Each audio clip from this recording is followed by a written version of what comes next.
Coloradans voted down tougher rules for oil and gas development, so now the new Democrat-controlled legislature is determined to do it. The measure would give local governments more control over oil and gas development.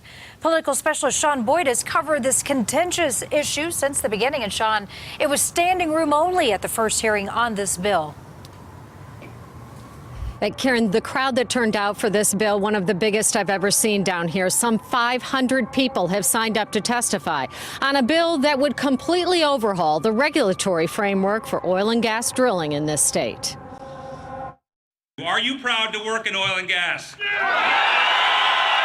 Outside the Capitol, a virtual sea of opponents vow to fight. Senate Bill 181, make no mistake, is another attempt to drive industry out of the state. It's just with a different mask.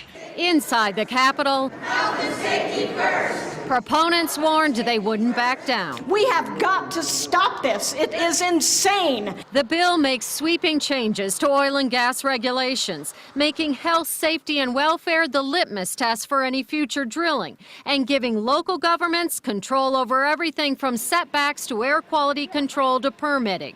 But if their standards are weaker than the states would preempt. Any pending permits that pose a risk would be put on hold until new rules are in place. The industry argues that could be years. If we wanted to shut down the industry, we wouldn't have wasted the ink to draft 27 pages that are in this bill. Bill sponsor Senator Steven Berg insists the legislation is not meant to ban oil and gas, but to make it safer. It was as if the entire house was lifted off the foundation and was crumbling around me. Maybe no one makes a more powerful case for tighter regulation than Erin Martinez, who survived the Firestone explosion that killed her husband and brother, an explosion linked to a leaking flow line from a nearby well.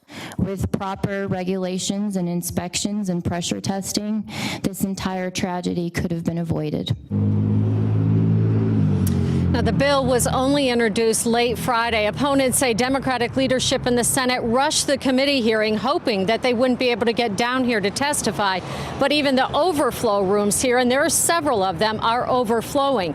Today's hearing, the first of 6 committee hearings and 2 floor votes yet to come on this bill. And I will tell you, even with Democrats in control of both chambers here, this is not a bill that is certain to pass. Live at the Capitol, Sean Boyd covering Colorado First. All right, Sean, thank you.